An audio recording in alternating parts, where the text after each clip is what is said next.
Lucas is asking, I'm curious, were you able to make a living solely off your work in the comic book industry? The answer is yes, but it was a meager living.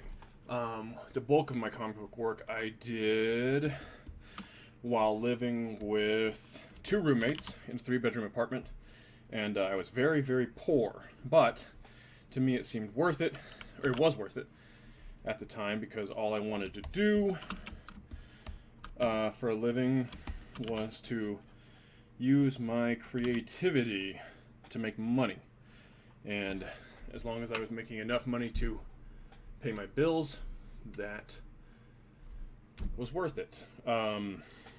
But, the moment I got married and I decided it was time to, make a real living, that's when I went to animation, which pays you, I don't know, 50 times more than comic books for a basic job, which is awesome.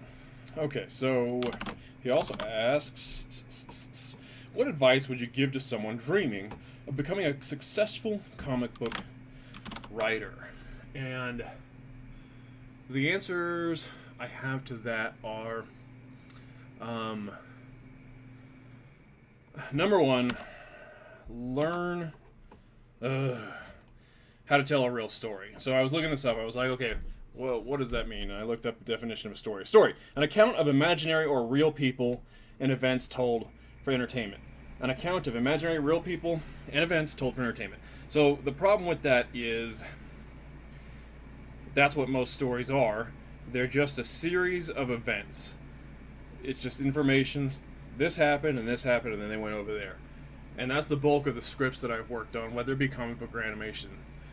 And that's not a story. That's just a series of events. So I have a problem. I mean, I guess it's technically true, but I have a problem with this definition. It's not helpful to what I actually. So I was searching around. I don't know who this is. I don't know who made this quote, but I saw this. A story is about the things that happen affect someone, about how the things that happen affect someone in pursuit of a difficult goal, and how that person changes internally as a result. And this is much better, because this in general is what a story is, meaning that there's a change, which is usually the character arc, which means that something had to happen because the character was started one way and ended in another way. This is most applicable to movies or books, or like a limited series comic book, something that isn't going to go on forever. Like, if let's just use most anime or manga, right? Most anime and manga isn't designed to last for a century. It has its run and it goes from here to here and it ends. Something like Batman, this can't be applied to. Batman doesn't go in a movie. Batman can do this, but in the comic books, where every single month there's multiple Batman stories told, those stories are different, meaning that the point isn't to have him go through an arc in every single issue. He can't change that much. This would be true for Bugs Bunny, Sonic the Hedgehog, anything like that. They don't have. They're different types of stories, but that doesn't mean that the Sonic and Batman and Bugs Bunny stories don't have meaning. They have different meanings. And I think that the biggest advice I could give to anybody who wants to be a writer is to actually work to understand that you're writing a story, not a series of events. And there is so much to go into. It doesn't matter to me what structure you choose to, there's the classic 3-act structure, right? Or there's this Japanese concept. It's a 4-act structure. I don't remember what the name of it is. Kisho Tenketsu is a 4-act plot structure. It doesn't matter. You can do whatever you want. But understanding why there are such things as acts, does your story, even in a Batman story, a single Batman issue, where it's a standalone, we're going to go back, probably more towards like the Silver Age or something like that, or the comic books, where each issue has its unique story. Even in that, the better you do at doing an act structure, is going to be more effective than like now he just wanders over here and then he does this and then at the end of the issue that's nothing. So my advice is make a lot of effort into learning what a story is, right? Like there's so many great books to read. And one of my top favorites, and this one's more technical, it's The Story Grid by Sean Coyne. This is more about prose and novels and stuff, and it's more from an editorial. He was an editor in the top publishing companies for a couple decades, but this is about understanding what story structure is, why things happen the way they do, and how you might implement that into your work. Or there's stuff like simple, this Plot and Structure by James Scott Bell. I think it's part of a series, this Write Great Fiction series or something like that. I'm still working my way through Hero with a Thousand Faces by Joseph Campbell, which he's the one that popularized the hero's journey concept. Like there's so much stuff to do, and then with learning why a story is more than a series of events. That's how I'm going to leave that at the moment. And then the other advice I would do is specifically for comic books, but this can be applied to animation as well. I'm not a fan of comic book writers in general, or animation writers, or movie writers, or most writers, because, as I said earlier, I don't think most people are telling stories. They're just telling a series of events, or they think that they're telling a story, but they're confused by the actual meaning that they're trying to create, and that is a failure of a story as well. So, my advice to would-be future comic book writers is to don't rely on other people to make your dream a possibility. Be like the manga artist One. His pen name, I'm assuming it's a he, is One. He's the creator of One Punch Man and Mob Psycho 100.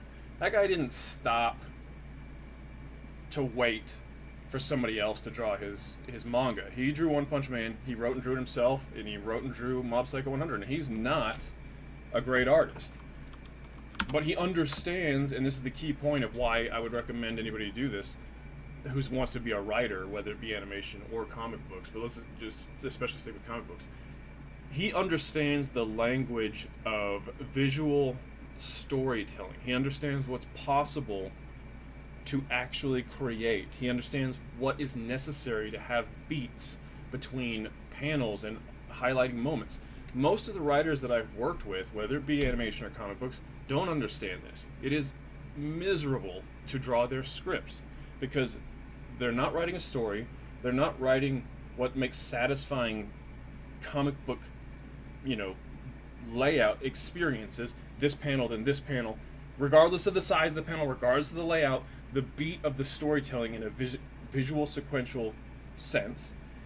And then, and I'm confused now if I've already said this, what they wrote so often cannot be actually created in the art.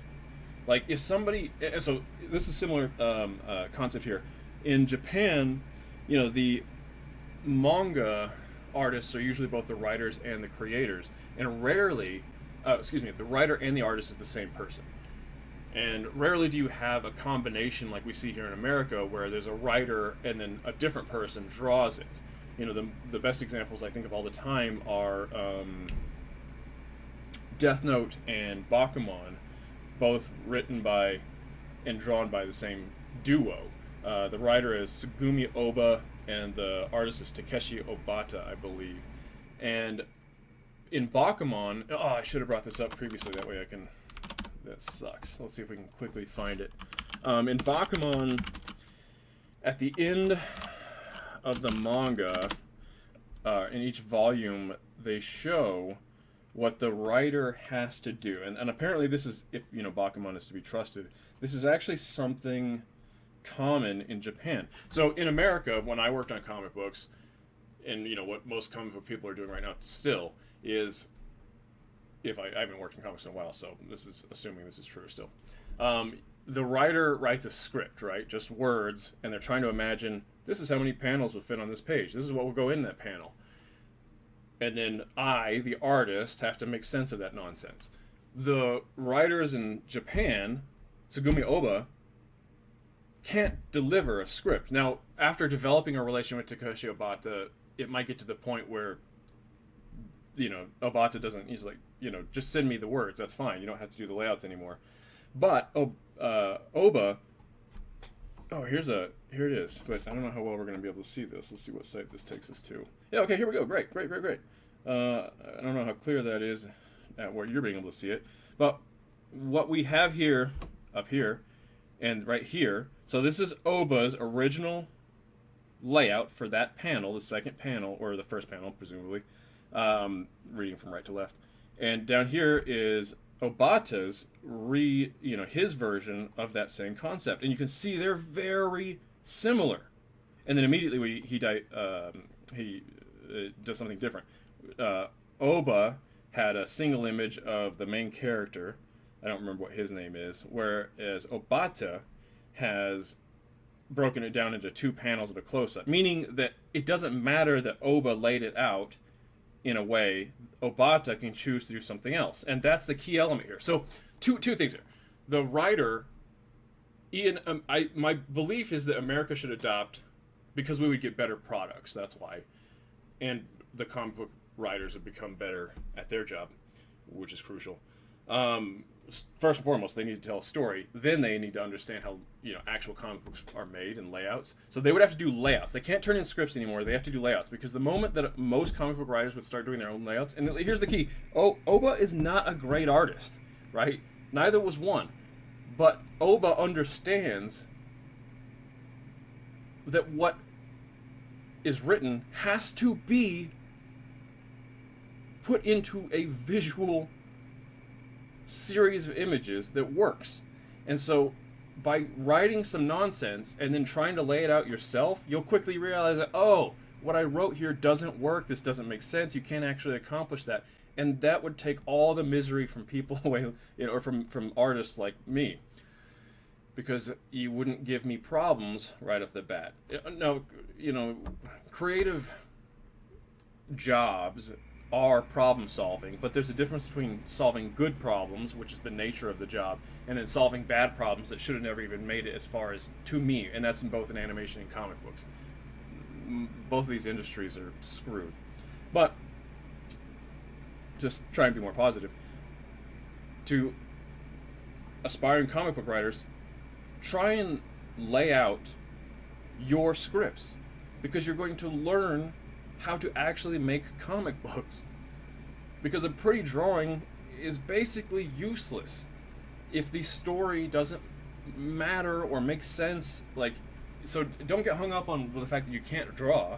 Just lay out your comic book and be like One. Mob Psycho 100. One wrote and drew this whole thing. He's not a great artist, but he made this thing. He made One Punch Man. And because they're good, because they're actually good stories, good manga on their own without the art, it inspired what's that guy, Yusuke Murata? Who's the guy that drew the really good visual version of One Punch Man? Whoop. It is Yusuke Murata. Yeah. So, I don't know how he got involved with redrawing One Punch Man, but let's just, One made it, and it's somewhere along the line they're like, this is super cool, let's make the full version of it, the fully realized visual version of it, which then also, allowed it to become a manga. Or Mob Psycho, the anime. I don't think the manga has been redrawn, it might have been by somebody, but the anime is the full visual version of that story, where it looks great, the animation's awesome, it's very much capturing one's personal style, just actually drawn better, but it's because One made something that was worthwhile in the first place, that worked first and foremost as a manga, as a comic book, all on its own, before any other better artists started working on it. So my advice to writers: learn how to tell a real story, not just a series of events. That's going to take any number of writing your own stories and reading stories and about story structure and story theory. Um, Learn to do your own layouts to prove to everybody, to yourself first and foremost, but to everybody else, that what you wrote can actually be put into comic book form. A lot of the scripts that I've worked on were not that, and it made my life miserable. Is that it? Is that the other? I think that might be it. I think that's my advice. Learn what story is. Do your own layouts.